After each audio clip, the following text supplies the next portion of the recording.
HarperVia and HarperAudio present The Laughter, a novel by Sonora Jha, performed by Christopher Grove and Deepti Gupta.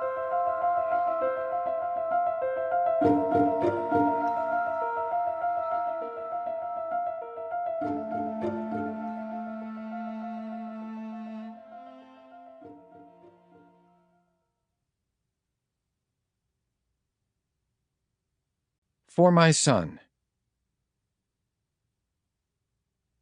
Let the new gods of the earth try as they cannot hear the sob of her ecstasy.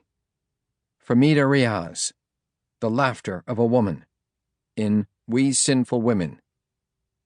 Since the beginning of the world, all men have hunted me like a wolf, kings and sages and poets and lawgivers, all the churches and all the philosophies.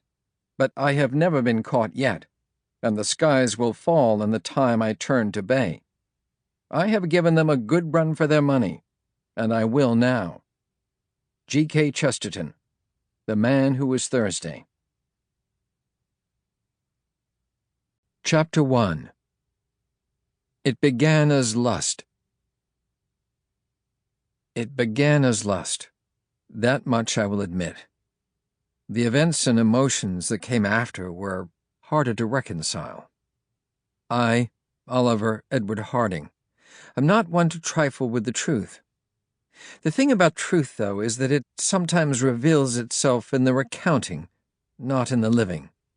So while it is still fresh in my mind, I must revisit the events of these past weeks, in particular, the matter of the boy. The straight and sure lines within these pale margins of my mind leave no other trail but those of my design. Only here might one find a true safe space, as it were, to borrow a phrase from the luminaries of our time. Do I take a risk, then, by spilling my thoughts in ink? Do I dare reveal the workings of my heart in some clumsy assembly of words? Oh, but it is such comfort to hear the scratch and whisper of pen on paper, to write by hand the way I once did as a boy with a journal. Here I am, then, on a page, in a fresh notebook, committing my story to sight. My story, and theirs. Before I dwell on the story of the boy and his aunt, I must state that something has been taken from me, something precious and tender, and the loss of it is so great that it may smother my account with searing emotion at times, of the kind no associate of mine would generally ascribe to my personality. I will attempt to sluice out such emotion, lance this open wound of the ghosts within, although I will not delude myself that a complete exorcism is possible. I must remember that the police prefer a clean retelling of incidents, unblemished. The gendarmerie, the boy would call them. They are leaning on me to make sense of all that happened. I must organize my thoughts here so they can have the spotless narrative they so desperately need. I won't, of course, share my written accounts with them, for I hardly imagine them avid readers, but I will deliver to them as lissome a truth as they deserve.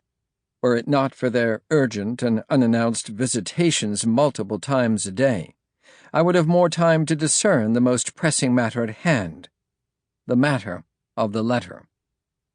What is to be done with this letter that is in my possession? This question has kept me sleepless until this hour of 3:45 a.m. I must choose one of two alternatives. This letter was given to me by the boy less than a week ago. He asked that I mail it to someone in time for a birthday, someone in France. I am familiar with the contents of this letter. I did not read it in a furtive lapse of ethical judgment, but, indeed, at the urging of the boy himself. Adil Alam, the boy, came to imagine me as some sort of mentor to him in the matters of the heart. Be that as it was, I did not advise him to change a single word in the letter. I found it rather charming, his declaration of love, driven by a clumsiness endemic to those forced into Sample complete. Ready to continue?